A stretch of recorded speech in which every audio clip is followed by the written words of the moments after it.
Buenas tardes, ¿me escuchan? ¿Me escucha bien?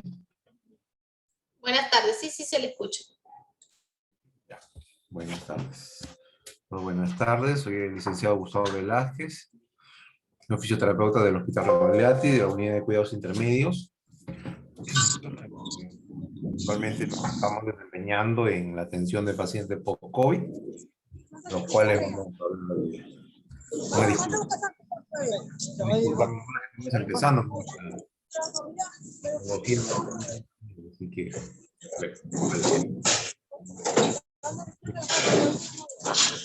vamos a tratar el día de hoy lo que es la recuperación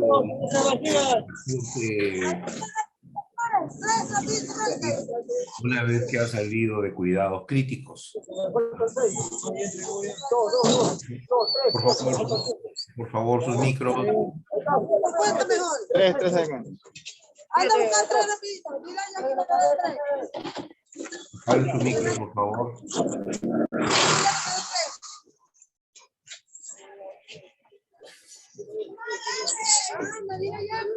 A ver, por favor, si podrían, esta persona que está haciendo bulla, que apague su micro, por favor.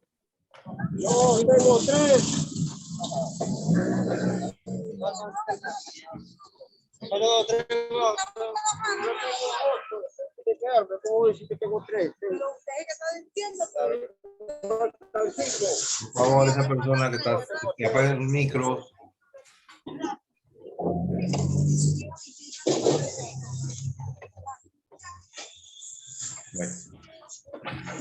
¿Puede identificar a la persona que está haciendo bulla, por favor?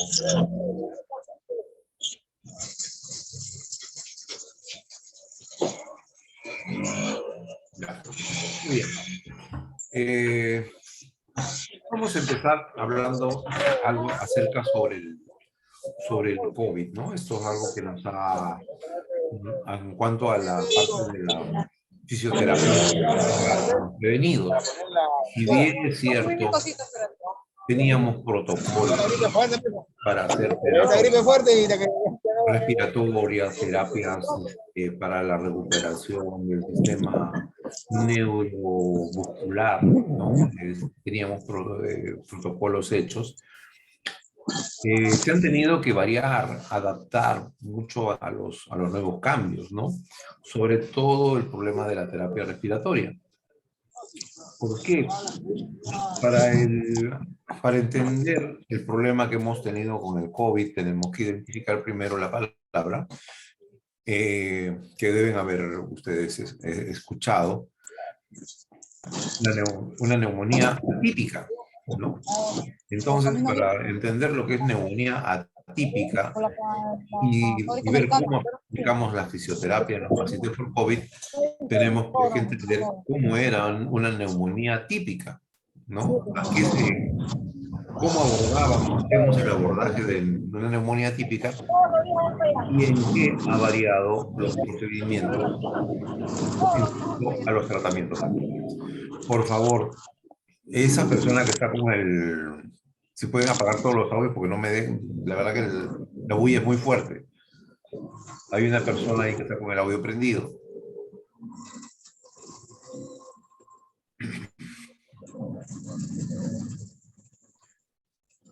Ya, entonces tendríamos que identificar qué es una neumonía típica. Las neumonías típicas, como las conocíamos antes, eran pues un aumento de mucosidad, ¿no? Producido ya sea por invasión de la vía aérea de un elemento extraño o invasión de las vías aéreas de elementos patógenos, ¿no? Como las bacterias, virus, y que el aparato respiratorio, para poder eliminarlo, ¿no? Producían secreciones e inclusive acompañadas de infecciones, ¿no? Entonces, ¿cuál era nuestro protocolo antiguamente para atacar esas? Bueno, no es antiguamente, porque siguen habiendo este tipo de infecciones, de neumonías típicas, ¿no? Para tratar una neumonía típica hay dos fases, ¿no? Una fase que la llamábamos de limpieza de secreciones, drenaje de las secreciones, ¿no? Eliminar todos los restos que están de los pulmones para luego, después facilitar el ingreso de aire, ¿no? O el reforzamiento pulmonar. Entonces, si nosotros nos ponemos a recordar, vamos a hacer una gráfica.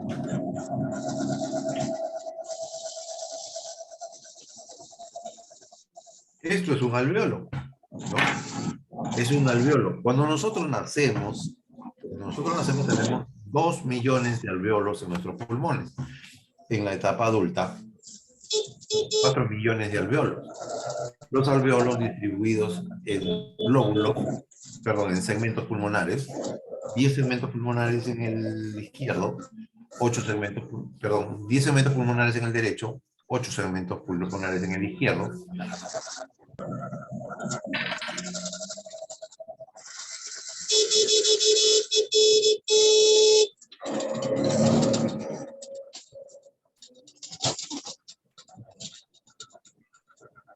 Por favor, ¿qué está haciendo? Hay un micro que está encendido ahí, por favor, no me dejes poner, no sé si pueden identificar a esa persona.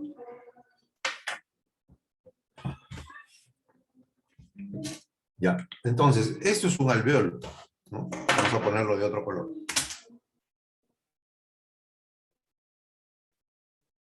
Un alveolo, que en la edad adulta hemos dicho que son 4 millones en el cuerpo, ¿no? ¿Qué cosa es un alveolo? El alveolo se comunica con una arteria, ¿no? En el alveolo es la unidad funcional y básica del aparato respiratorio. En el alveolo se va a producir el intercambio gaseoso, ¿no? El aire que nosotros respiramos llega a ser alveolo e ingresa a la arteria, y el CO2 que llega de la arteria va al alveolo para que en la expiración pueda salir al exterior, ¿sí? En el alveolo se produce la respiración, ¿no? Entonces aquí vamos a fijar un concepto, que la respiración es netamente fisiológica, ¿no? Cuando nosotros nos dice respira hondo, o nos dicen respira, ¿no? Claro, el común de las personas, respirar es tomar aire, ¿cierto? Cualquier persona dice respira y va a tomar aire. Pero hablando fisiológicamente, y ahí en términos ya directamente ligados a la profesión, la respiración no es voluntaria, la respiración es fisiológica y se da a nivel alveolo capilar, ¿ya? La respiración es intercambio de gases. Entonces, cuando nosotros tomamos aire por la nariz o por la boca, ¿qué cosa es? Eso se llama ventilación, ¿ya? Una cosa es ventilar los pulmones, y una vez ventilados los pulmones y el aire llegados a los alveolos, se da recién la respiración, que es el intercambio gaseoso a nivel de los millones de alveolos que tenemos, ¿ya? Muy bien. Entonces, una vez que ya hemos entendido esto, podemos ver qué pasa en las neumonías, ¿no? Cuando existen las enfermedades respiratorias, no todos los segmentos pulmonares, no todos los alveolos se van a complicar. Son algunos alveolos de algunos segmentos, generalmente los que no llegan a poner esos segmentos pulmonares en verticalización y no hacen su drenaje respectivo, van a llenarse de la secreción, ¿no? Lo que se conoce como moco, ¿no? De por sí existe también pues una producción de moco normal, ¿no? Que durante el día, durante los cambios de posiciones, actividades físicas que hacemos, vamos eliminando poco a poco, sin darnos cuenta. Claro. Es por eso que mucha gente que llega al estado de postración, o cuando los pacientes que están postrados, ¿no? Al no poder eliminar ese moco que normalmente se produce, ¿no? Y que no llega los segmentos a la verticalización, que generalmente los segmentos que no se pueden verticalizar son los que están en la base, ¿no? En la base o los lóbulos inferiores, pero están en la parte de atrás de los pulmones y que se drenan poniendo al paciente en prono. Entonces, esto no se puede eliminar. ¿Qué pasa con esto? Se va endureciendo, pega el alveolo y producen las famosas atelectasias, ¿no? Por eso es que la mayoría de ustedes, cuando van a ver un paciente en UCI, o un paciente postrado simplemente, generalmente van a ver que el neumólogo les dice que es un paciente que tiene una atelectasia, ¿no? Prácticamente una atelectasia, ¿qué es? Una pérdida de función de segmentos donde ya no entra aire. Y normalmente son estos, ¿no? Que por efecto de la no movilización y del endurecimiento de los alvéolos debido a de la secreción permanente y la no expansión del alveolo se han pegado, ¿no? Entonces en la radiografía sale el pulmón ya no con un arco en la parte inferior. Cuando ustedes ven una placa de radiografía de un pulmón hay un arco abajo, ¿no? El arco abajo ya desapareció y el pulmón se ve más corto, ¿no? Se ve una imagen blanquecina. Eso directamente le llaman atelectasia, ¿no? La atelectasia no solamente se puede dar en la base, también se puede dar en el segmento superior o medio o língula en el caso del pulmón izquierdo. ¿Ya? Entonces, cuando el paciente se llenaba de secreciones y nosotros ocultábamos, ¿qué cosa veíamos? ¿No? En la secreción, le decíamos al paciente, tome aire y encontramos secreciones roncantes, sonidos roncantes, ¿no? Ronquidos. Los ronquidos nos daban la seña, pues, de que el pulmón o los alveolos estaban llenos de secreción, ¿sí? Cuando se escuchan los roncantes es secreción y cuando se escuchan los silbidos es inflamación de las vías o estrechamiento de las vías, ¿no? Y hay dificultad para ingreso o salida de aire, ¿no? Como en el caso del asma, ¿no? Que se cierran y entonces se producen, cuando toma el aire se produce un silbido. Muy bien. Pero vamos a lo que queríamos, ¿no? La neumonía típica, alveolo lleno de secreción, ¿sí? ¿Cuál es el tratamiento? Era el tratamiento fisioterapéutico que nosotros teníamos para este alveolo con secreción. Lo primero era eliminar, ¿sí? Eliminar los lugares donde estaban estas secreciones. ¿Qué hacíamos? Teníamos que verticalizarlo, ¿no? ¿Cuáles son las posturas de drenaje? Eso lo vamos a ver después, ¿no? Después, en la última parte, existen posturas de drenaje. Habíamos dicho que el pulmón derecho tiene 3 lóbulos y divididos en 10 segmentos.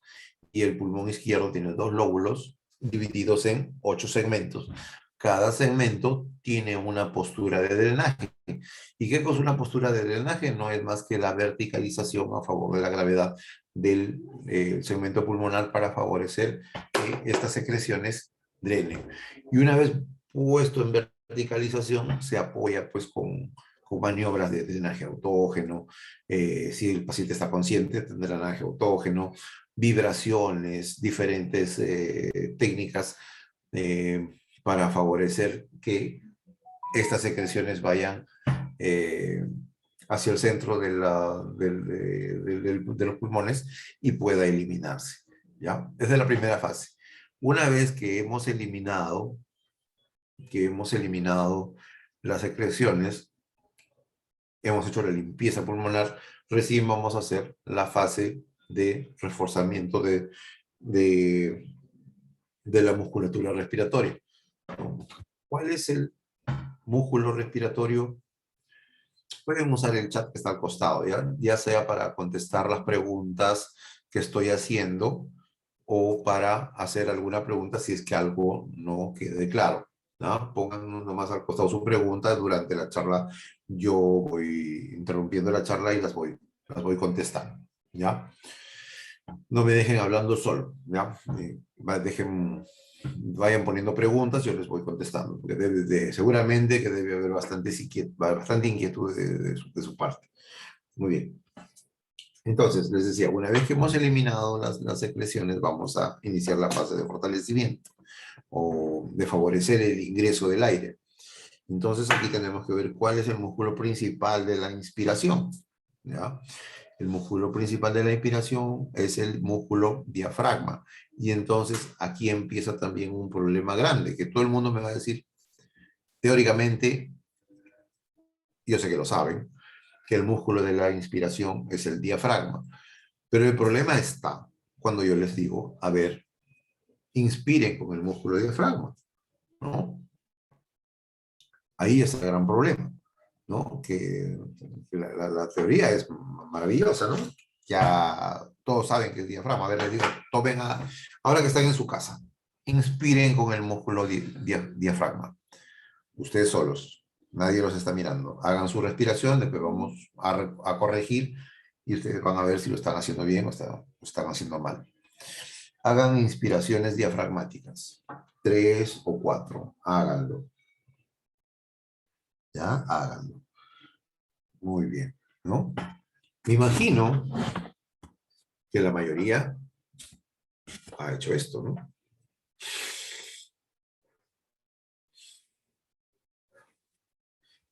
Y hay un gran error ahí, porque la inspiración con manejo diafragmático no tiene movimiento torácico en absoluto, ¿no? La inspiración diafragmática es netamente inflando la barriga. Y si ustedes se dan cuenta, miren mi inspiración torácica. Eso es todo. Miren mi inspiración abdominal o diafragmática. Es casi 2 veces la inspiración que yo tengo. Entonces, lo primero que hay que hacer es enseñar al paciente a hacer una respiración diafragmática, ¿no? Claro, no es la única respiración que hay, la torácica también, y también hay músculos principales ahí. Los intercostales externos también son músculos principales de la inspiración, ¿no? Los músculos expiradores para botar el aire son los intercostales internos. Y también hay otro músculo expirador principal, ¿no? Que es el abdominal, ¿no? El abdominal es un músculo muy importante, pero no se le considera en la expiración. ¿No me creen? Intenten toser, tóquense los músculos abdominales y intenten toser sin que el abdominal se contraiga, ¿no? Es el problema que tienen los lesionados medulares, ¿no? Cuando un lesionado medular tose,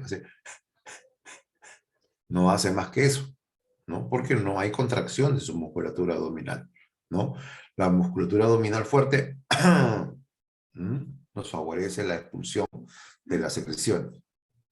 Muy bien. Y también tenemos musculatura accesoria de la respiración, ¿no? Y esto también hay que verlos, ¿no? Habíamos visto que hay respiración diafragmática, inflando la barriga, hay una respiración torácica, ¿no? Inflando el pecho, pero hay una respiración que no está bien y que la mayoría de los pacientes con COVID son las que, posteriores a UCI, son las que tienen, ¿no? Ustedes ven al paciente post-COVID y lo van a encontrar elevando los hombros. Están usando musculatura accesoria. ¿Y cuál es la musculatura accesoria? Trapecios, angular del omóplato, los escalenos, esternocleidomastoideo, ¿no? Otra musculatura relacionada al cuello, como el esplenio, ¿no? Entonces, estos músculos, al querer ampliar un diámetro de arriba hacia abajo, elevan los hombros para ampliar la capacidad pulmonar para tomar aire, ¿no? Esto generalmente pasa cuando que hacemos ejercicio, terminamos de correr, ¿no? Nuestros músculos accesorios empiezan a trabajar para aumentar la cantidad de aire, pues, y compensar la falta de oxígeno que en ese momento hay, ¿no? Muy bien. Entonces,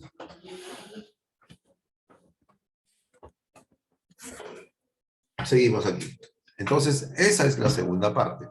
Hacer el fortalecimiento de la musculatura de la inspiración. ¿Qué diferencia hay de ese tratamiento fisioterapéutico que nosotros conocíamos? Era el plan establecido, ¿no? El que siempre usábamos, con la forma como se ha tenido que adaptar actualmente al COVID. La diferencia es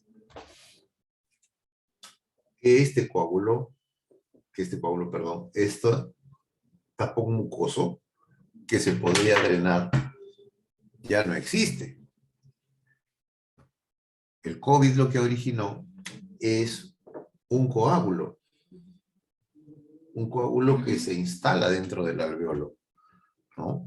Lógicamente que al principio de la enfermedad, ¿no? Al principio de la enfermedad se veía y se decía, pues, neumonía, lógicamente, pues en las placas, y por el desconocimiento, pues es una enfermedad nueva, se veían las placas y se veía tapadas y decía, bueno, pues manejo fisioterapéutico, ¿no? Y se veía, pues, que muchos pacientes, en vez de mejorar, empeoraban con la fisioterapia, ¿claro? Porque no se podía lograr el drenaje de la mucosidad. Lo que hacía era, pues, que este tapón de coágulo no se movía para nada, era agitar al paciente y hacer, pues, que su insuficiencia respiratoria aumentara, ¿no? Entonces, ¿cuál es el tratamiento entonces? ¿Para qué sirve la fisioterapia si me está diciendo que no sirve para nada, ¿no? Bueno, el tema en sí de hoy es la fisioterapia post-recuperación en UCI, pero también vamos a comentar algo. ¿Qué pasa cuando el paciente llega a UCI y por qué? ¿No? ¿Y qué pasa con las complicaciones posteriores a la UCI? Cuando el paciente empieza con la enfermedad de COVID, ¿no? Lo que hace la enfermedad de COVID es generar coágulos, ¿no? Y estos coágulos se pueden instalar a nivel de riñones, a nivel de corazón, haciendo cardiopatías en menos cantidad que en los pulmones, pero hay también. Y en mayor grado a nivel pulmonar, ¿no? Habrán visto ustedes que los pacientes que llegan a UCI son los que tienen estos coágulos invadiendo los alveoles en más de 60% de su número total, ¿no? Entonces, más del 60% de este paciente ya es necesario intubarlo e ingresar a la unidad de cuidados intensivos. Antes de eso, se puede soportar todavía con cánulas con mayor aumento de oxígeno o con cánulas de alto flujo que también da mayor cantidad de oxígeno. Cuando ya sobrepasa esto y ya inclusive con la cánula de alto flujo, el oxígeno ya pasa y ahí se ve por placa que está más de 60% compromiso y la saturación está bajando por debajo de 94, entonces se pasa a la intubación, ¿no? ¿Y para qué es la intubación? La intubación es para salvar al paciente, como un tratamiento. No, la intubación es un proceso por el cual al paciente se le da una respiración asistida para que el paciente no se agite, para que el paciente pase este proceso de los coágulos lo más relajado posible, ¿no? Lógicamente, ahora depende del cuerpo el hecho de en qué momento van a eliminarse todos estos coágulos y el paciente va a poder realizar otra vez su propia función, ¿ya? Hay pacientes que una semana pues ya empiezan a resolver el cuadro y habiendo estado muy graves. Y hay pacientes que habiendo ya estado saliendo de la enfermedad de COVID 2 o 3 semanas ya supuestamente que ya están saliendo del cuadro, empiezan a empeorar, ¿sí? Empiezan a llenarse recién de coágulos y estos coágulos el cuerpo no los resuelve pasando un mes y medio y esto tienen que tener más tiempo en la UCI, ¿no? Al final, los pacientes que se agravan más ya no es por el mismo COVID, sino son por otras enfermedades intrahospitalarias que se asocian a la postración en la estancia en cama, ¿no?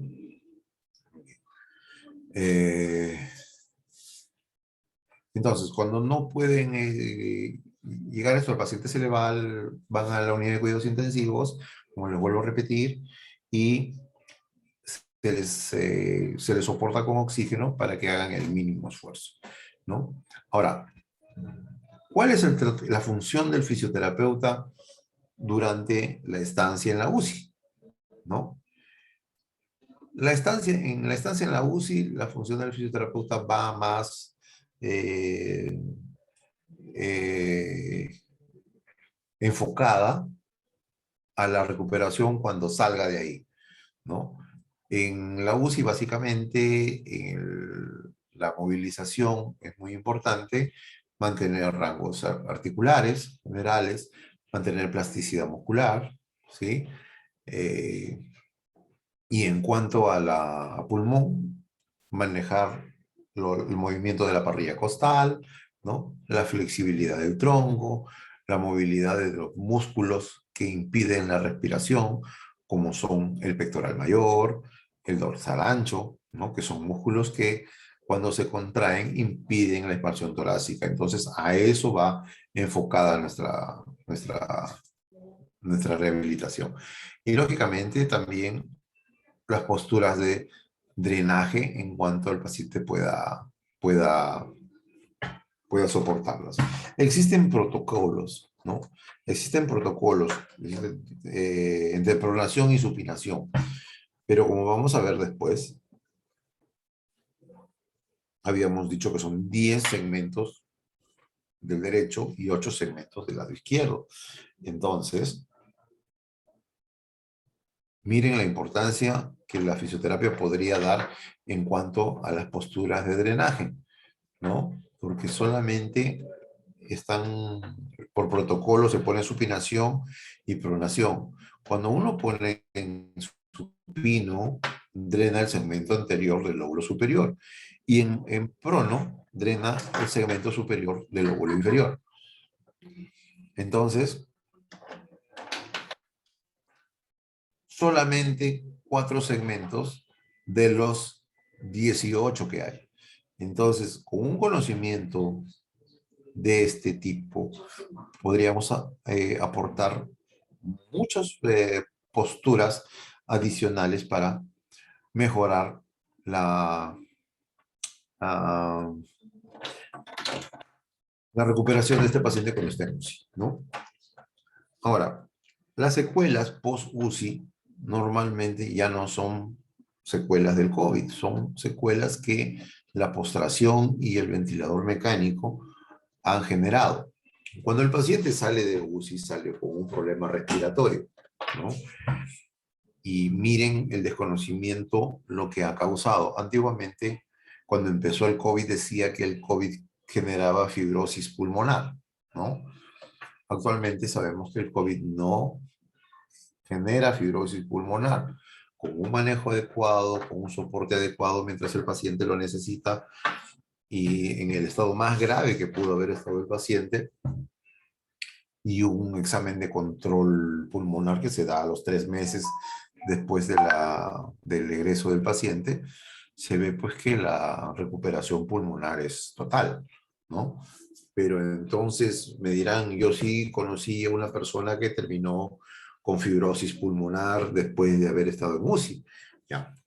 Lo que pasa era pues que como se veían las primeras placas como neumonía y se veían las secreciones y se veía que la saturación no, no aumentaba, si se aumentaba la presión pulmonar, la presión del respirador, lógicamente que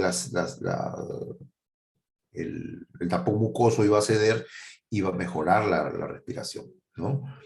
¿Recuerdan ustedes que más o menos 3 o 4 meses después de iniciado el COVID, los italianos hicieron descubrimientos que dijeron que todos los métodos que habían dicho estaban equivocados, ¿no? Que, que el tratamiento era con anticoagulantes porque lo que habían encontrado en las autopsias eran los coágulos, ¿ya? Entonces, efectivamente, no era que el ventilador mecánico no servía. Lo que pasa es que el ventilador mecánico no era un elemento invasivo con el cual deberíamos usar presiones tan altas, ¿no? el ventilador mecánico es solamente un elemento de soporte, ¿ya? Entonces, a estas personas que se les aumentó la presión del ventilador muy alto, ¿qué pasó? Acá había un tapón mucoso, generado un tapón de coágulo. Entonces, al aumentar la presión durante el alveolo tiene esta forma más o menos, ¿no? A la hora que se bote el aire, no se llega a desinflar totalmente. ¿Sí? Tomamos aire, bota, aire, bota. ¿Ya? Al estar este alveolo lleno del coágulo, ¿no? Y al meter la presión a ese ventilador, ¿no? La presión del ventilador no era generada sobre todo el alveolo, sino solo sobre la parte del alveolo que quedaba libre. ¿Qué originaba eso? Un aumento del volumen del alveolo y posteriormente, a más presión, el alveolo producía una rotura. Se rompía el alveolo y lógicamente al momento de sanarse ya no volvía a ser alveolo, ¿no? Que producía una cicatriz, ¿no? Y esa cicatriz de varios alveolos rotos por la cantidad de presión del ventilador mecánico producía una, claro, o era diagnosticado como una fibrosis pulmonar, ¿no? Ahora, como les digo, sabemos que esa fibrosis pulmonar no era producida por el COVID, sino por el mal uso de los criterios sobre ventilación mecánica. Y sobre todo eso pasó en provincias, ¿no? En las provincias. Acá en Lima, bueno, los intensivistas manejan muy bien los parámetros para usar los ventiladores mecánicos y no ha habido en muchos casos de estos que agravan con fibrosis pulmonar. Muy bien. Eso pasaba en el pulmón. Entonces, una vez que ya la enfermedad se va yendo y van liberándose, hay otro problema más, ¿no? Hay otro problema más, que muchas veces fisioterapia respiratoria lo entendemos como tomar aire solamente, ¿no? Es inspirar la forma... Hacer terapia respiratoria, entonces le dan un espirómetro de incentivo y que tome aire, ¿no? Y mal aplicado, sin los criterios para hacer la secuencia de la fisioterapia respiratoria, el espirómetro de incentivo es dañino, ¿no? Se puede usar con un buen manejo, pero por eso ustedes verán que en muchos manuales de tratamiento post-COVID dice o lo señalan al espirómetro de incentivo como contraindicado en paciente post-COVID. No está contraindicado, sino que simplemente se usa mal en el momento inadecuado. Entonces, ¿qué cosa ha pasado acá? Cuando el paciente estaba con ventilador mecánico, y sobre todo en modos donde el ventilador hace todo, ¿no? Si nosotros vemos la forma del diafragma, es una cúpula, ¿no? El diafragma es una cúpula, ¿no? Que al momento de contraerse, baja y genera una presión negativa en los pulmones, ¿no? Una presión negativa en los pulmones hace que uno involuntariamente jale aire del exterior. Es como cuando ustedes tienen una bolsa que está desinflada, ¿no? Una pelota que está aplastada y ustedes empiezan a jalar el borde de la pelota y la pelota automáticamente empieza a jalar el aire del exterior y se empieza a inflar. Ajá. Ustedes al desprender las partes de la pelota que está desinflada, lo que están haciendo es generar una presión negativa y jalar el aire del exterior, ¿ya? Esa es la función del diafragma, ¿no? Generar una presión negativa y jalar el aire del exterior. ¿Y qué es presión positiva? La expresión positiva es prácticamente inflar, ¿no? Lo que hace el ventilador mecánico. El ventilador mecánico en el organismo genera una presión positiva, o sea, infla prácticamente. Entonces, volvemos al ejemplo de la pelota. Hay dos formas de inflar la pelota. Una es jalando los bordes de la pelota y ejerciendo una presión negativa para jalar el aire del exterior.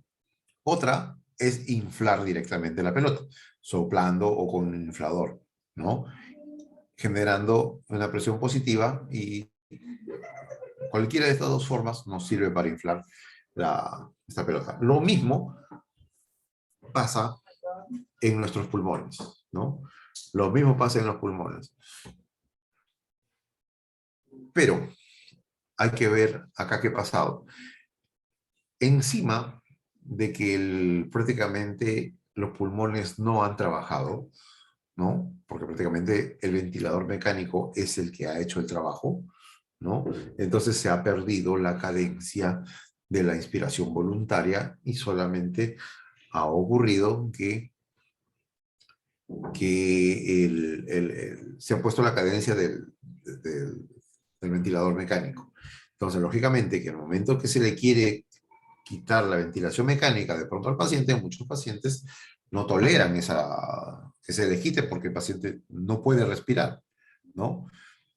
Y aquí también hay una cosa muy interesante, porque mucha gente dice, ya, pero si el paciente inspira, mira, le hago inspirar. Perfecto, inspira, pero ¿bota el aire? Esa es la pregunta. ¿El paciente bota el aire? Si ustedes quieren llenar un recipiente con algo, para poder llenar ese recipiente con agua, tienen que vaciarlo, ¿no? Quiere decir, si ustedes le dicen, llena esta botella con chicha morada, pero la botella está con la mitad de Coca-Cola, ¿no? ¿Cómo van a llenar la botella de chicha morada si está con la mitad de Coca-Cola? Tienen que botar la Coca-Cola para llenar la botella de chicha morada, ¿no? Porque si no botan la Coca-Cola, ¿qué van a hacer? Van a hacer una mezcla, que no va a ser ni uno ni lo otro, ¿sí? ¿Qué quiero decir con esto? ¿Qué quiero decir con esto? Que cuando el paciente ha estado con la ventilación mecánica, el diafragma, que es una cúpula, del que estamos hablando hace rato, que es una cúpula, y que debe bajar para hacerla así, el diafragma es así, que tiene que bajar para hacer una presión negativa y jalar prácticamente por la presión involuntaria que ha tenido por la ventilación mecánica. El paciente ya deja el ventilador mecánico, pero el diafragma ya no está haciendo una cúpula, está abajo, ¿ya? ¿Cuál puede ser el paralelismo en cuanto a la comparación de lo que ha pasado, ¿no? Si ustedes van a un cumpleaños, ¿no? Si ustedes van a un cumpleaños, miren los globos de cumpleaños, ¿no? Antes de inflarlos, ¿no? Ustedes lo ven pequeños, compactos, ¿sí? Pequeños, compactos, y lo inflan, ¿no? Hacen la fiesta de cumpleaños y al día siguiente, como les gustó los globitos, lo que lo quieren llevar de recuerdo. Entonces ustedes desinflan el globo para llevárselo y ya no está igual, ¿no? Está 2 o 3 veces el tamaño que era, ¿no? Y está todo fofo. Ya no está compacto como el globo cuando era nuevo. Algo así pasa con nuestro diafragma cuando sale de la ventilación mecánica. Entonces, ya al estar el diafragma distendido, entonces, si ustedes ven la placa radiográfica, que normalmente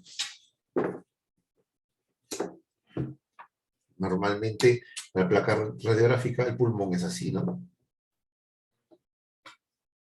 Esa es la forma del pulmón en la placa radiográfica. Pero en el paciente post-COVID no está así. No está como campanitas. Están algo alargadas así. ¿Por qué se produce este alargamiento? Porque el diafragma debería mantener los pulmones acá arriba. Aquí.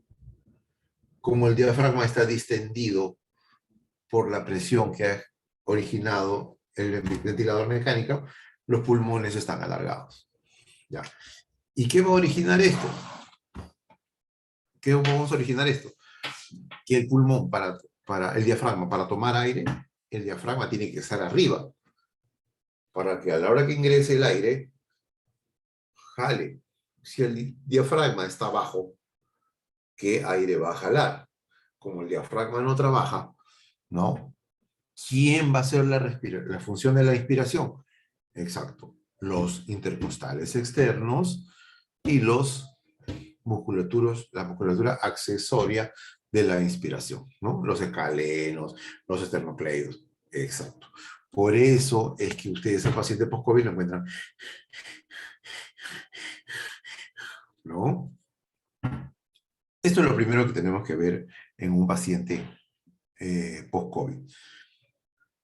Y el paciente de recuperación, en la recuperación del paciente post-COVID tiene 3 fases, ¿ya? La primera fase es netamente la función respiratoria. Aprender a usar el diafragma. Y para aprender a usar el diafragma, antes de esto debemos enseñar al paciente a botar el aire. Les doy un tip. Cuando ustedes vean un paciente post-COVID, ustedes le dicen, a ver, bote todo el aire que pueda. Ustedes se van a dar cuenta que no es como, en mi caso, ¿no? Toda es la cantidad de aire que botar. El paciente post-COVID, que usted le dice, bote el aire, el paciente va a hacer esto. Nada más. Eso es todo el aire que bota. Entonces, es lo primero que van a hacer. Enseñarle a botar el aire. Inicialmente, a la hora que él bota, le ayudan a presionando el abdomen, diciéndole, sigue botando. El paciente va a decir, ya, eso es todo lo que puedo, pero no. Ustedes van a seguir presionando. Inclusive cuando ya botan, presionan y hacen botar todo el aire, la presión ya no va a ser solamente hacia adentro, sino hacia arriba, hacia el lugar donde el diafragma quiero yo que regrese, ¿no? A su posición. Entonces, lo primero. Van a ver que en 2 o 3 días, el paciente mismo te va a decir, mira, ya puedo botar un montón de aire, porque eso es rápido, eso es reeducación. No hay problema neurológico que le haya impide a este paciente que pueda recuperar eso. Es solamente un desacondicionamiento. Hay una memoria. Entonces, con eso tienen que trabajar ustedes. Entonces, lo primero, repito, es enseñarles a botar el aire a los pacientes, ¿ya? Botar el aire, acompaño el abdomen, o botar el aire primero hacia el fondo y luego hacia arriba, hacia el lugar donde yo quiero que el diafragma regrese. De esta manera, ¿no? Si yo fuera yo mismo lo voy a hacer, porque también se le puede enseñar al paciente mismo que haga, bote, presiona, e inclusive sigue botando y presiona hacia arriba. Todo el aire que pueda. Hay formas de autoayuda también. Se le puede dar una correa al paciente, ¿no? Que se ponga una correa a nivel de 3 o 4 dedos por encima del ombligo y a la hora de botar el aire, que ajuste la correa. Esto le va a ayudar a mejorar la expulsión del aire, ¿no? Una vez que se ha hecho esto, ¿no? Que ya el paciente puede botar aire, entonces está en condiciones de lograr tomar mayor cantidad de aire nuevo. Entonces vamos a reeducar esto. Diafragma, básicamente diafragma. Enseñarles a que cuando el diafragma trabaja, baja y empuja el abdomen hacia adelante, ¿no? Nosotros tenemos un tipo de respiración, una respiración fisiológica, ¿no? Y tenemos una respiración aprendida, ¿no? La respiración fisiológica es la con la cual hemos nacido, ¿no? Cuando ustedes vean un bebé, un bebito, o vean un perro o un gatito durmiendo, van a ver que cuando duermen, inflan su barriga, ¿ya?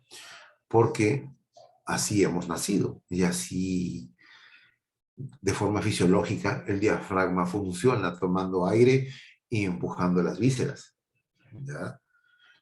Entonces, ¿por qué dice que la que tenemos es una respiración social o aprendida? ¿Por qué? Porque nosotros, después cuando vamos ya llegando ya a la adolescencia, a los varones nos dicen que ¿no? Meta el pecho, no, saque el pecho, meta la barriga, ¿no? Entonces, quieras o no quieras, aprendemos una respiración torácica.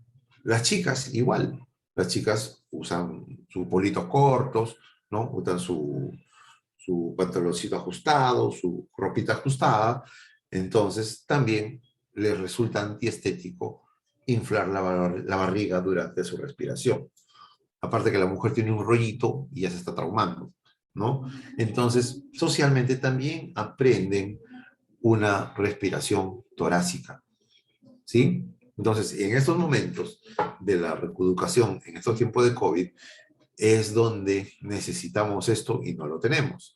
Aparte de eso, también en los programas de educación física que teníamos en el colegio, ¿no? La función del profesor de educación física era ayudarnos a hacer los estiramientos para favorecer nuestro crecimiento y, lógicamente, enseñarnos a respirar para, ¿no? Tener la mejor aprovechamiento del aire que ingresa a nuestros pulmones, ¿no? Entonces, esos son el problema social que tenemos, ¿no? Y ahí no hay que cambiarlo porque eso no va a cambiar.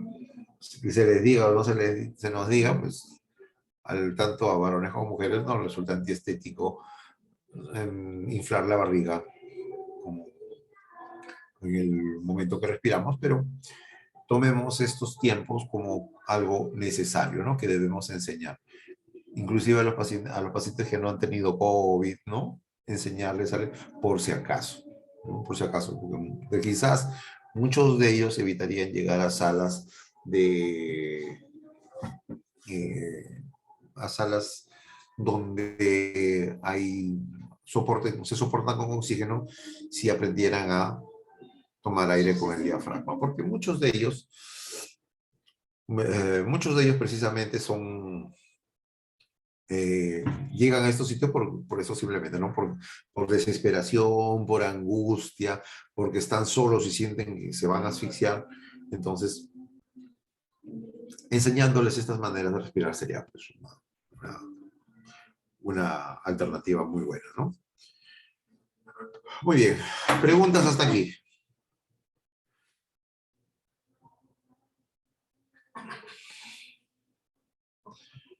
¿Preguntas hasta aquí?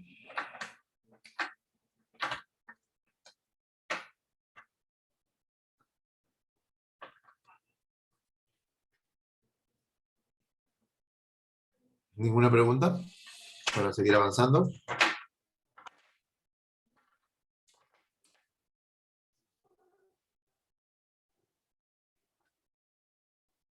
Bueno, seguimos entonces.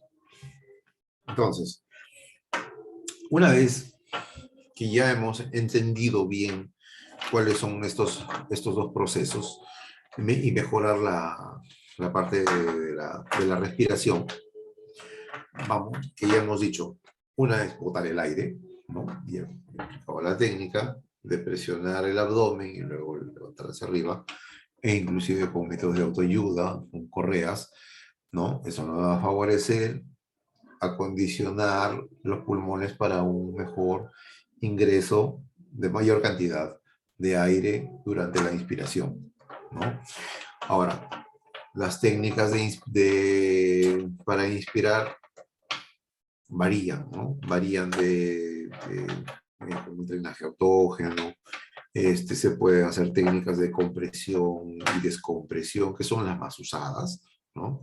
Que al paciente, al momento que nos sintonizamos con el paciente con el momento que bota el aire, ¿no? Presionamos cuando bota el aire y soltamos cuando inspira.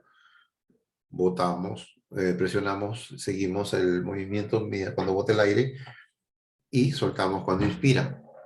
Entonces, ¿en qué momento se hace la maniobra de descompresión? ¿No? Se presiona el abdomen, ¿no? Y de pronto, cuando el paciente empieza a tomar aire, hacemos una pequeña resistencia solamente en el inicio de la inspiración y soltamos violentamente.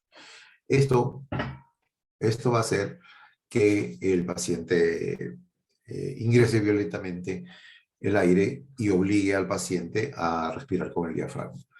Les doy un tip interesante, ¿no? Porque normalmente el paciente, sobre todo los mayores, bien difícil que aprendan a usar el diafragma, ¿no? Uno le dice, infla la barriga, el paciente infla la barriga, pero a la hora que bote el aire, ¿no? ¿No? Bota el aire y recién infla la barriga. Entonces, no, es difícil que lo lleguen a patronizar. Entonces, les digo algo bien práctico para iniciar el ingreso del uso del diafragma. Una vez que el paciente ha botado todo el aire, díganles que ingresen el aire por la boca. Tomen aire por una bocanada de aire bastante fuerte por la boca, ¿no? Esa bocanada de aire automáticamente va a ser absorbido por el diafragma y van a hacer la respiración que ustedes quieren, ¿no? Lógicamente que esa respiración no la va a hacer a cada momento. Eso solamente para en el momento en que ustedes van a hacer concientización del uso del diafragma. Posteriormente ustedes ya tendrán que ir reeducándolo, ¿no? Hacerle ver que el paciente tiene que estar patronizar prácticamente este movimiento, ¿no? Que se vuelva voluntario, que se vuelva involuntario, mejor dicho, ¿no? Que el paciente ni se dé cuenta y ya lo esté realizando. Ahora,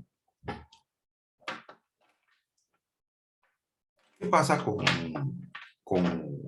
los pacientes que al final no llegan a hacer este movimiento? Porque hay varios que no se adaptan a este movimiento, a este tipo de respiración, que por más que se le enseña, no pueden realizarlo.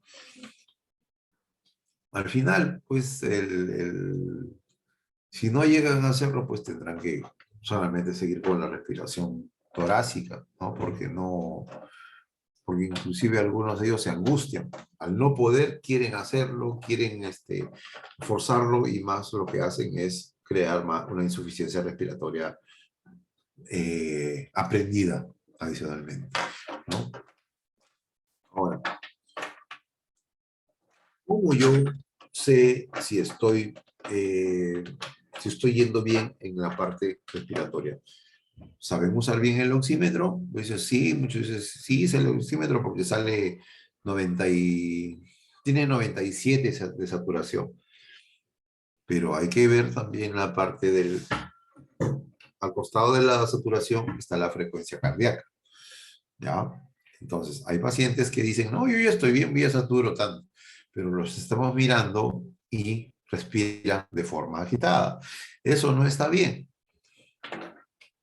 ¿Cuántas respiraciones normalmente nosotros tenemos por minuto? ¿No? De forma normal, ¿no? Nosotros tenemos aproximadamente entre 15 y 17 respiraciones por minuto, ¿no? Eso es lo que respiramos. ¿Y cuántas respiraciones, por cada respiración, cuántas pulsaciones hay? Aproximadamente entre 4 y 5, ¿no? 4 latidos cardíacos por cada respiración. Entonces, el promedio sería, pues, si yo pongo que seamos 15 latidos cardíacos, ¿no? 15 latidos cardíacos por 4, 60, ¿no? Y si son 5, 75, ¿no? Entre 60 y 75 pulsaciones por minuto, que vendría a ser lo normal, ¿no? Originados por las cantidades de frecuencia respiratoria. Entonces, si yo veo que la saturación está bien, pero la frecuencia respiratoria está alta, está 22, 23, no está bien, pues. Porque si la frecuencia respiratoria está entre 23 y 25, ¿no? La frecuencia cardíaca va a estar entre 92 y 100. Eso no está bien, porque mi corazón está trabajando mucho más para poder compensar la falta de oxígeno. Entonces, en cuanto a la rehabilitación, no nos guiemos mucho del oxímetro. Y si miran el oxímetro, relaciónenlo también con la frecuencia respiratoria y la frecuencia cardíaca. ¿Ya? Hay que mirar todos esos patrones. No solamente no es una cosa. Muy bien. ¿No hay preguntas? ¿No hay preguntas de ningún tipo?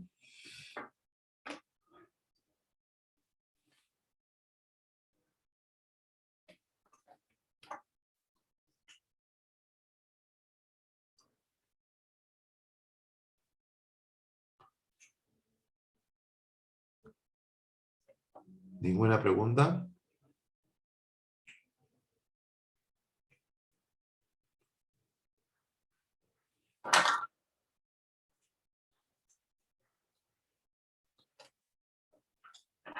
Muy bien. Si se van a poner una pregunta, la colocan nomás, yo la voy contestando.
Me salió la reunión.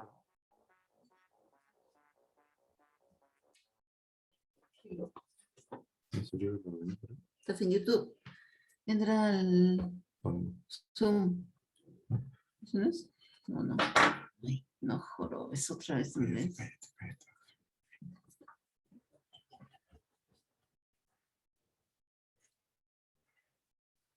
¿Dónde está?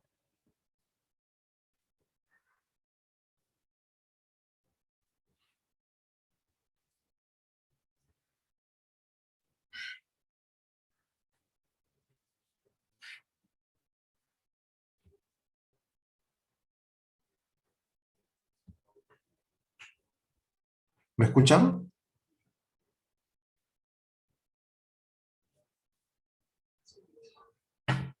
¿Se me escucha?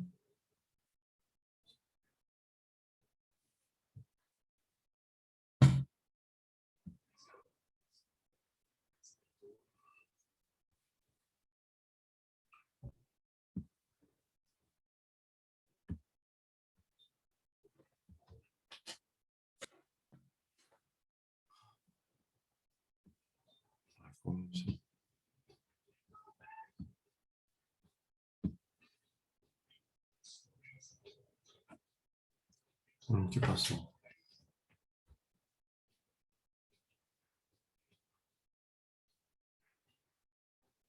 Bueno, ahí ya está, ya está. Ay, discúlpenme, me salí. Discúlpenme que se me cruzaron las líneas. Muy bien, ya. Entonces, en cuanto a mejorar esa función respiratoria, es lo ideal. Y eso es la primera etapa de la recuperación. Si ustedes no logran mejorar la parte respiratoria, ¿no? El paciente se les va a frustrar. ¿Por qué? Porque el paciente se va a cansar de todo lo que ustedes le manden a hacer. Si va al baño, se cansa. Si hace ejercicios pequeños, se cansa. Entonces, la base de toda la recuperación está en la respiración, ¿no? El paciente empieza a respirar bien, patroniza bien, les va a aceptar todos los ejercicios que vienen, inclusive el avance es muy rápido, ¿no? La adaptación a los ejercicios es bastante rápida. Así sea un paciente que ha estado totalmente postrado, salvo que el paciente haya hecho neuropatías, ¿no? Hay pacientes que hacen neuropatías post-COVID, ¿no? Que están, y normalmente hacen parálisis en los miembros superiores hacen parálisis en el nervio cubital.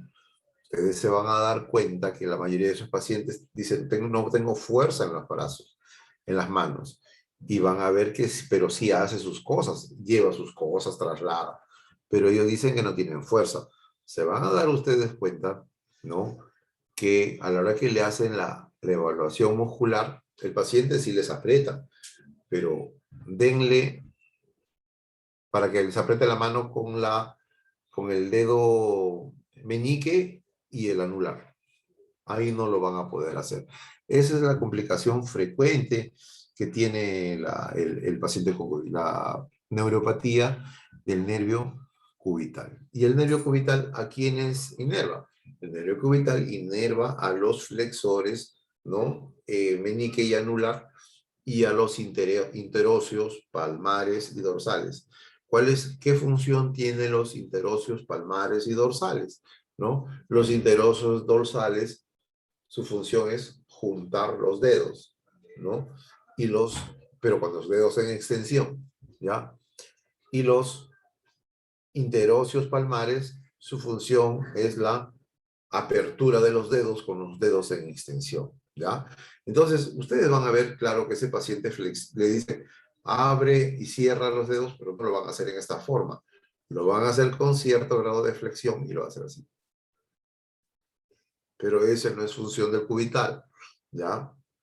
La prueba es que estire los dedos bien y con los dedos bien estirados, separe y junte los dedos. El paciente no lo puede hacer, o para hacerlo tiene que realizar cierta flexión de los dedos, una neuropatía del nervio cubital. Bueno, eso ya los protocolos comunes de los protocolos comunes de tratamiento de parálisis, ¿no? Con corriente, ejercicios, ¿no?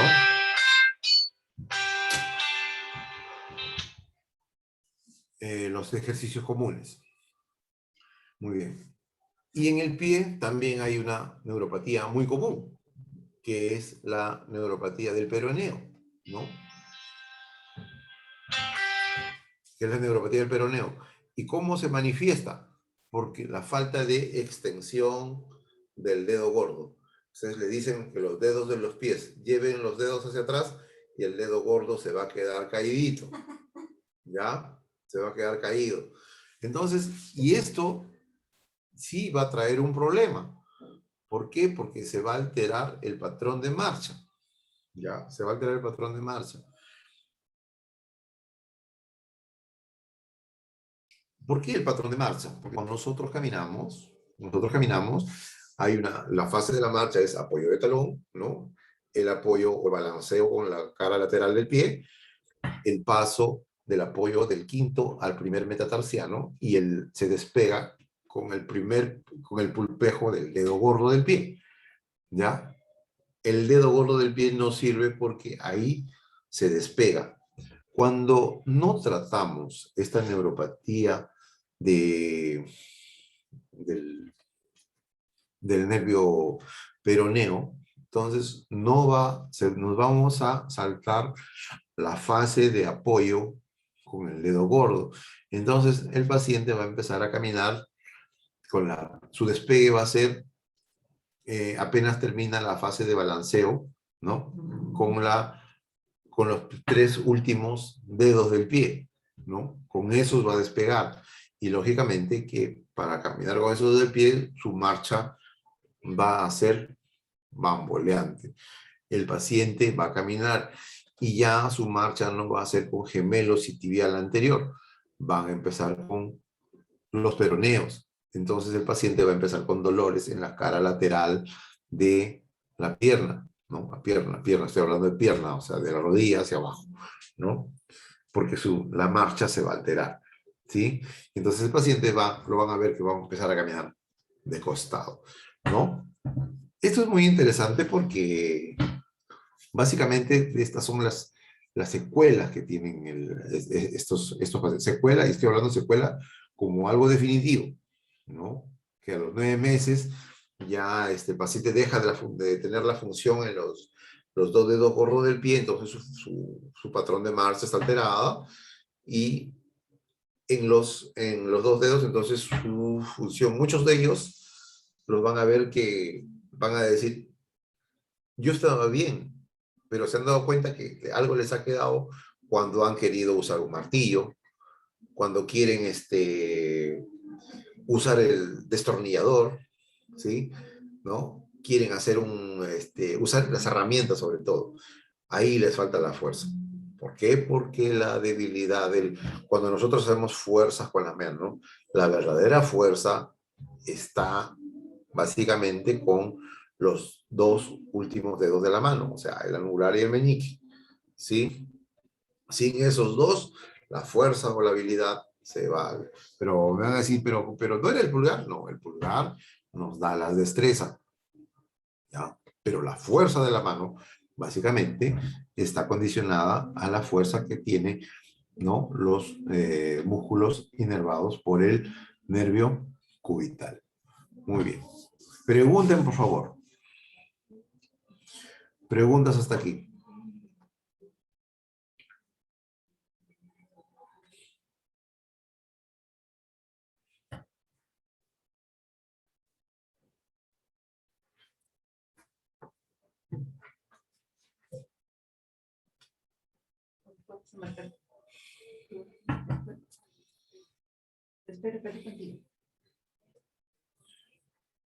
Muy bien.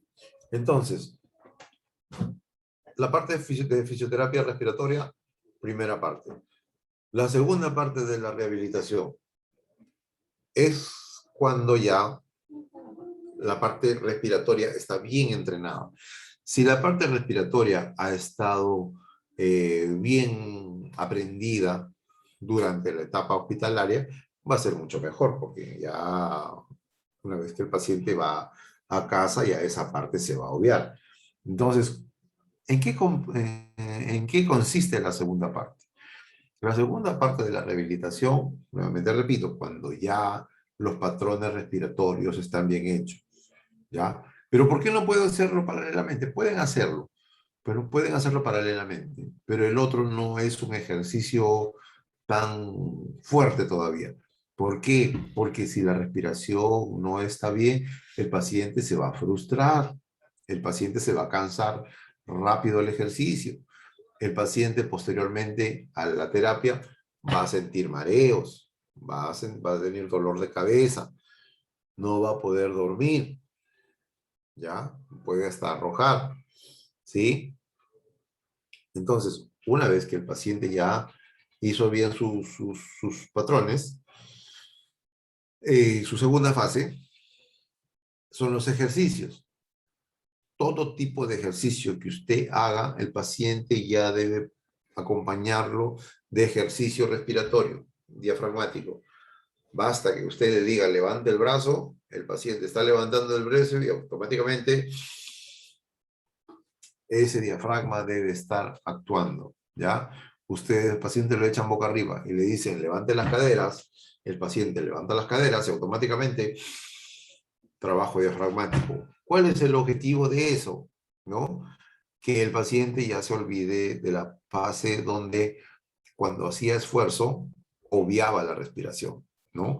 Por eso es que se mareaba, por eso es que se cansaba, ¿no? Porque cuando iba al baño, por el esfuerzo que hacía al ir al baño, ¿no? Contenía la respiración. E inclusive, cuando van al baño y se sientan, para el pujo, también contienen la respiración, ¿no? Entonces, inclusive cuando van al baño, tienen que hacer uso de su respiración diafragmática, reeducarlo, ¿ya? Entonces, la segunda parte es todo el ejercicio que nosotros conocemos, ¿no? Fortalecimiento integral. Ahora, ¿cuáles son los músculos que básicamente se tienen que fortalecer en la segunda fase? Básicamente la musculatura del tronco, ¿ya? Muchas veces ese fortalecimiento de miembros superiores y miembros inferiores, ¿no? Pero los criterios de fortalecimiento ya han variado mucho, porque ya no se habla del fortalecimiento individualmente de miembros superiores y de miembros inferiores, ¿no? Se trata de todo un conjunto, ¿no? como que ustedes, un carro que las llantas no van bien, lógicamente que no es cuestión de cambiarle las llantas, ¿no? Es ver primero el eje, ¿no? Cómo está el eje de esas dos llantas y luego las dos llantas en sí. Lo mismo funciona para el cuerpo humano. Lo primero que se va a hacer es fortalecer el tronco, ¿ya? El tronco, lo primero que se va a fortalecer. ¿Por qué? Porque si uno no fortalece el tronco, cuando uno está caminando, cuando uno camina, se le va hacia un lado, se le va hacia el otro, ¿no? Básicamente, si logramos fortalecer el tronco, entonces eso ya va a pertenecer a una línea, no va a bambolear. Y la tercera fase,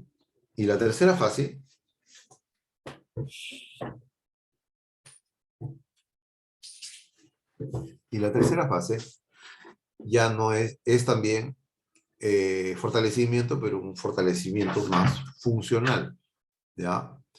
Eso ustedes conocen, los patrones en colchoneta, tipo Kabat, ¿no? Tipo Kabat, gateo, posición de maratón,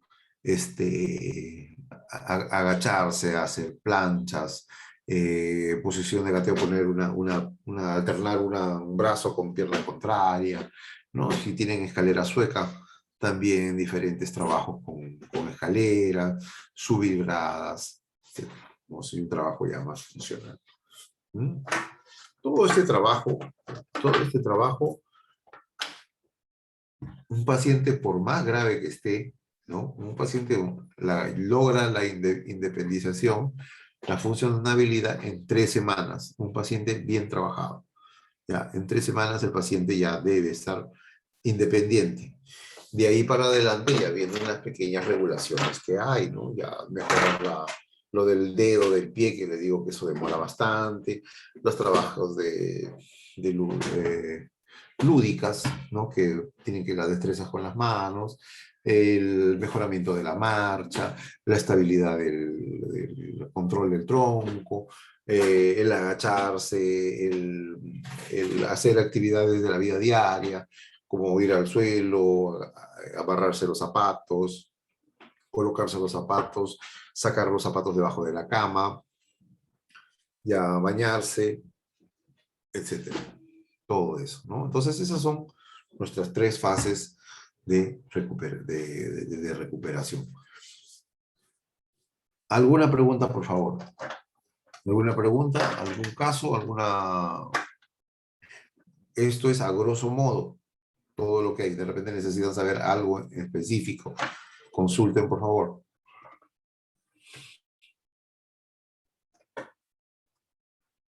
Pueden poner el audio o preguntar en el chat.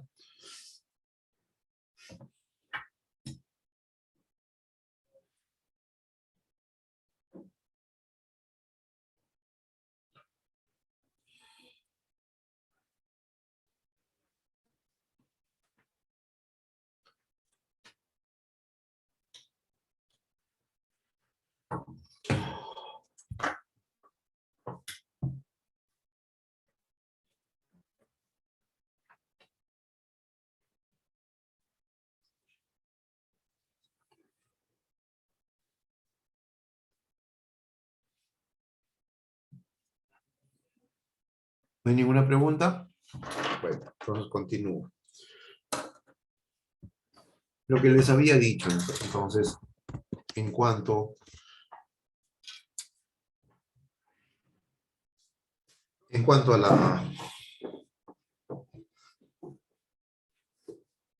a los drenajes posturales, y que es muy importante, ¿ya? Vamos a ver cuáles son las posiciones en que podemos drenar, posiciones que van a favorecer al paciente en su recuperación, ¿no? Primero, sabemos que tenemos el pulmón derecho y el pulmón izquierdo, ¿ya? El pulmón derecho tiene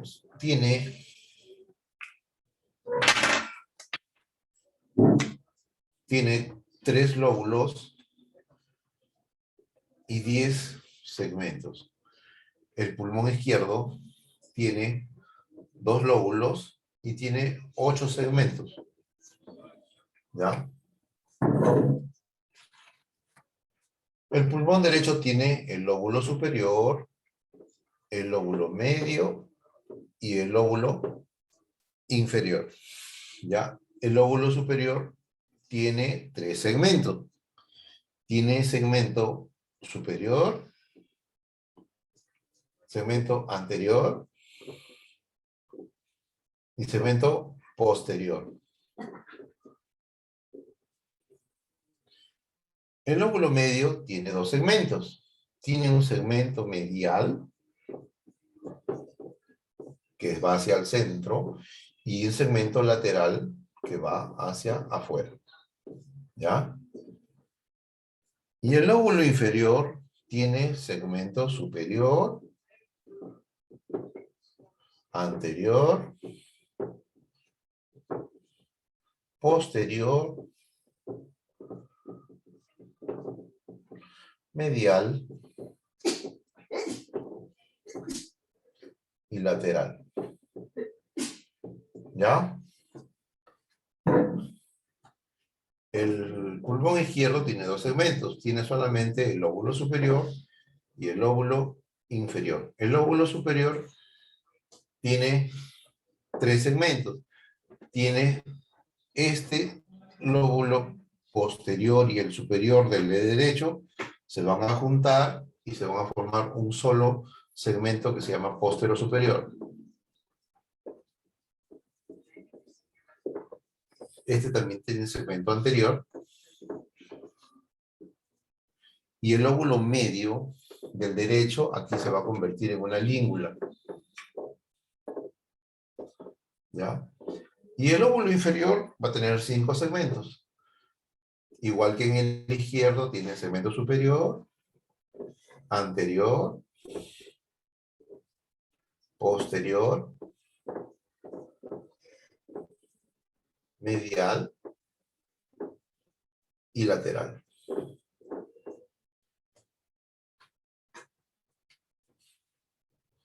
Entonces,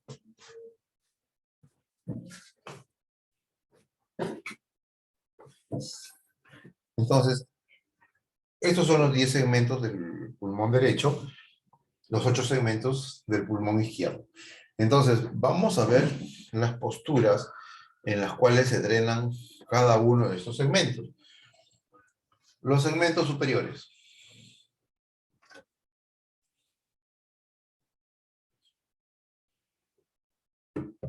Los segmentos superiores. Los segmentos superiores de acá y de acá. Los segmentos superiores se drenan en el paciente sentado. ¿Ya? Cuando el paciente está sentado, se drenan los segmentos superiores.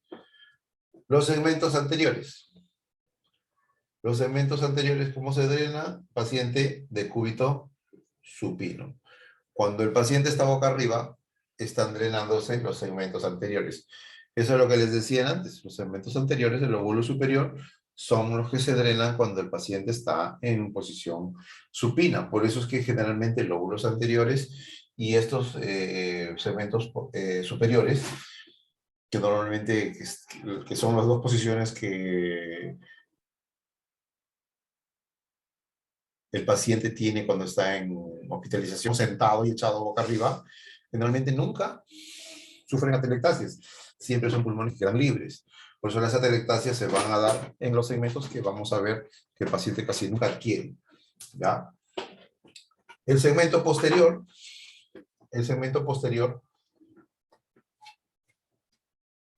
se drena en un cuarto en decúbito prono. ¿Qué es un cuarto en decúbito prono? De la posición de lateral, ¿no? Ligeramente ligeramente pronado, ¿no? Posición de lateral, ligeramente boca abajo. Ese es un de cuarto en decúbito prono y es la posición como se drenan los segmentos posteriores. Con la única diferencia en que en el izquierdo, para drenar el posterior, se eleva la cabecera de la cama en 15 grados. ¿Sí? Muy bien. La língula y el lóbulo medio. El lóbulo medio y la língula se drena en un cuarto en decúbito supino. O sea, echado del paciente en lateral, ligeramente en supino. ¿Ya? O sea, el paciente lateral, ligeramente en supino. Y la diferencia es que en el izquierdo, la cabecera de la cama se eleva 15 grados, ¿ya? 15 grados elevada. ¿Sí? Muy bien. Ahora, para el lóbulo inferior, las posturas de drenaje son similares para ambos, ¿sí? Los segmentos superiores se drenan con el paciente en decúbito prono, ¿sí? En decúbito prono se drenan los segmentos superiores. Por eso les decían antes que los protocolos que dicen que ponen para los pacientes en UCI, en supino y en prono, solo están orientados a drenar los segmentos anteriores de los lóbulos superiores y los segmentos superiores de los lóbulos inferiores, nada más. Ahora, los segmentos anteriores, ¿cómo se drena? El segmento anterior se drena el cúbito supino, pero con los pies de cama elevados en 45 centímetros. ¿Ya? De cúbito supino, pies elevados 45 centímetros. Los lóbulos posteriores también. De cúbito prono, pies elevados 45 centímetros. Y el medial y el lateral, el de cúbito lateral, pies elevados 15 centímetros. Si estamos echados sobre el lado derecho, se drena el segmento lateral del izquierdo y el medial del derecho. Y si estamos echados sobre el lado izquierdo, se drena el lado lateral del lado derecho y el lado medial del lado izquierdo. ¿Ya? Todos los segmentos pulmonares son como esta botella, ¿no? Como esta botella, y todos apuntan hacia el centro. Las posturas de drenaje no es más que verticalizarlos, ¿ya? Que verticalizar. Verticalizar para aprovechar la función de la gravedad para que puedan drenar, ¿no? En caso de una neumonía normal, nosotros hacemos vibraciones. Antiguamente se hacía percusiones, ¿no? Llamado capotaje, ¿no? Actualmente sabemos que el capotaje está contraindicado. ¿Por qué está contraindicado? Porque si hay alvéolos que están hiperventilando, porque necesariamente para mejorar si hay alvéolos que no están funcionando, hay otros alvéolos que están funcionando de más. Y al funcionar de más están hiperventilando, están hinchándose. Si ese alvéolo que normalmente debe estar a este nivel está hiperventilado, yo le hago capotaje, lo golpeo, lo puedo reventar, el alvéolo puede colapsar, ¿sí? Y entonces causar un problema mayor. Por lo tanto, el capotaje está contraindicado. Pero me dirán, pero yo he visto que se sigue usando. Sí, en cuanto a enfermería se sigue usando, en cuanto posteriormente a los cambios posturales para mejorar la circulación periférica, ¿no? Cambian de posición y mejoran la circulación periférica. Entonces, miren la cantidad de posiciones en las cuales nosotros podríamos colaborar, ¿no? Si es que nos incluyeran en cuanto a los protocolos en la UCI, ¿no? Nos incluyeran y podríamos aportar muchísimas otras más, otras posturas de drenaje. Pero me van a decir, usted dijo al principio que en el paciente COVID tiene un coágulo, ¿no? Entonces las posturas de drenaje no sirven, ¿no? Lo que pasa es que, como les dije también,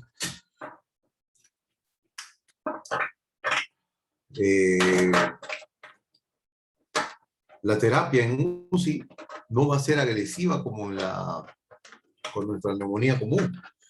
En la neumonía común, sí, nuestra terapia es agresiva, ¿no? Se les ponen posturas de drenaje y movilizándole las secreciones, haciéndolo el drenaje autógeno, haciendo diferentes maniobras, las secreciones van a bajar.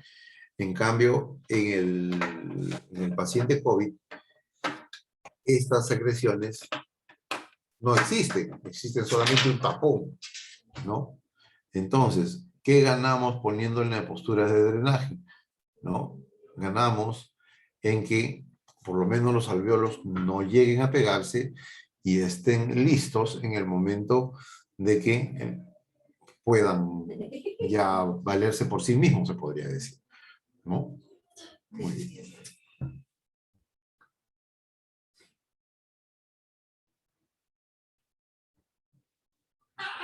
¿Ninguna pregunta? Muy bien. Entonces, ese sería gran aporte de estas posturas de drenaje. Ahora, ¿qué otros problemas puede haber en un paciente que sale de UCI? El paciente que sale de UCI también puede tener problemas de adormecimiento de manos, adormecimiento de los pies tipo Guillain-Barré, ¿no? Que puede durar, inclusive, hay estas pequeñas son neuropatías que pueden durar hasta 6 meses, inclusive el problema de la olfacción, ¿no? Algunos lo recuperan en 15 días, un mes. Hay casos que no se recupera hasta los 6 meses, ¿no? Demora bastante en recuperarse el olfato.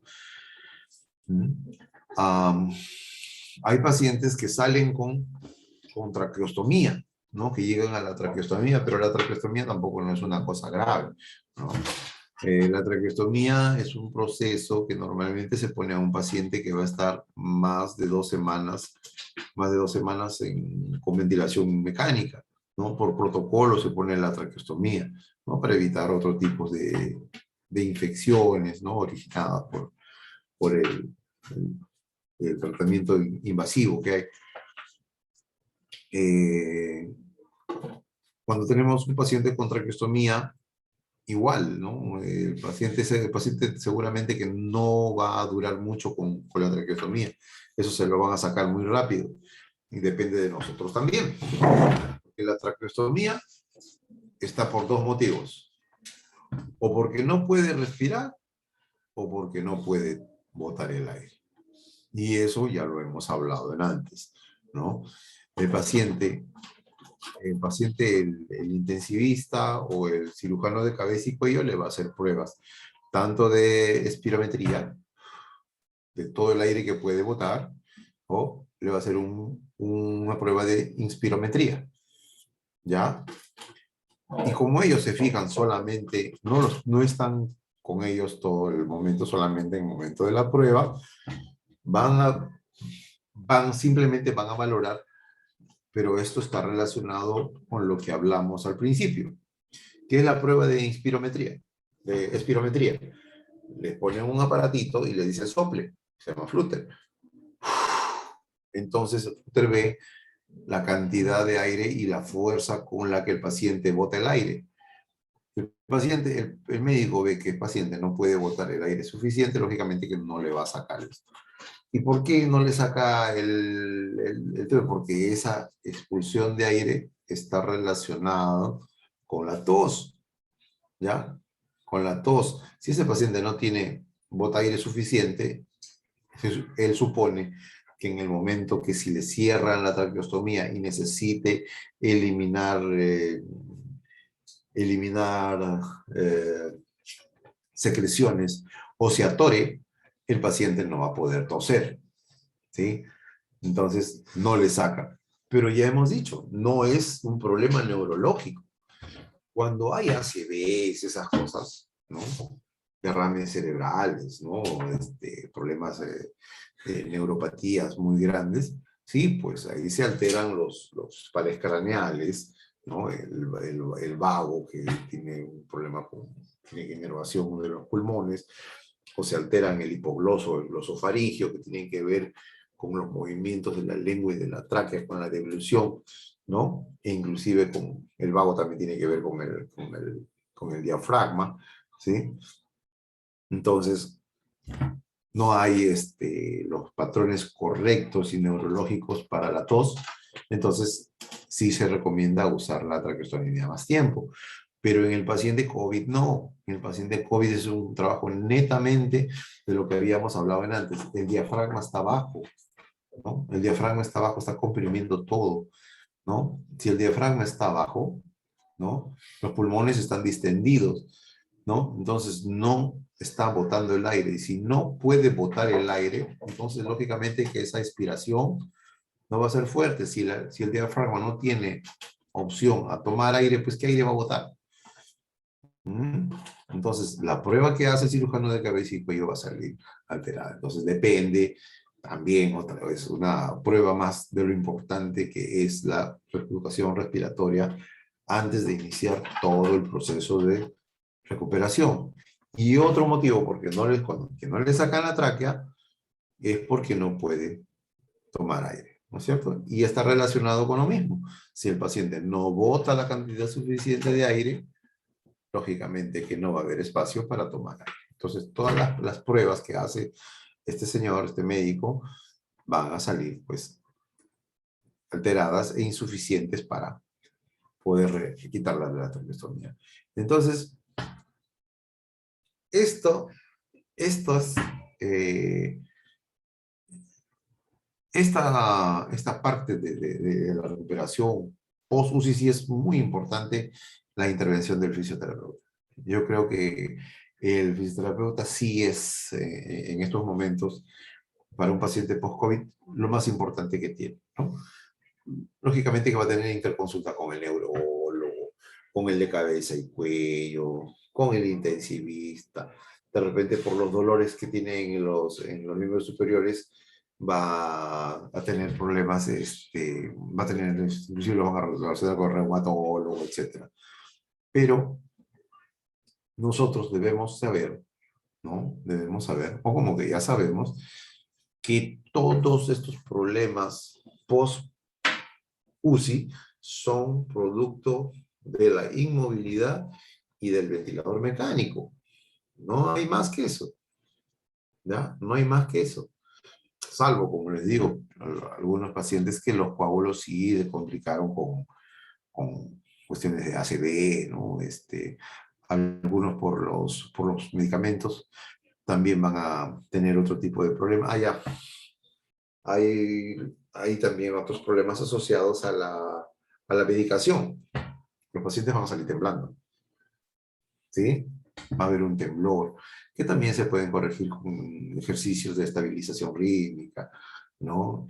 El paciente va a tener cuadros de depresión, la habilidad emocional, ¿no? Son varias cositas que hay que entenderlo. Inclusive van a divariar, porque cuando han tenido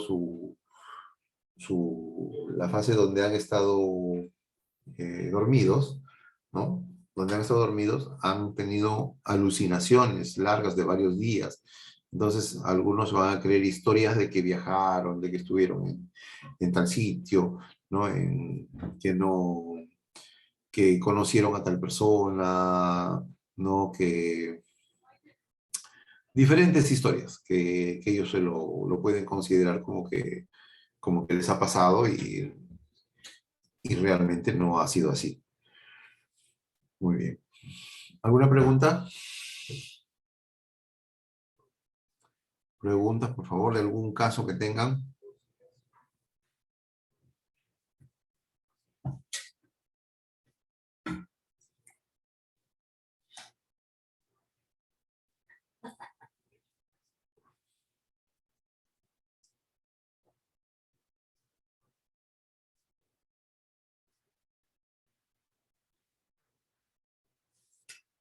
¿No tienen ninguna pregunta?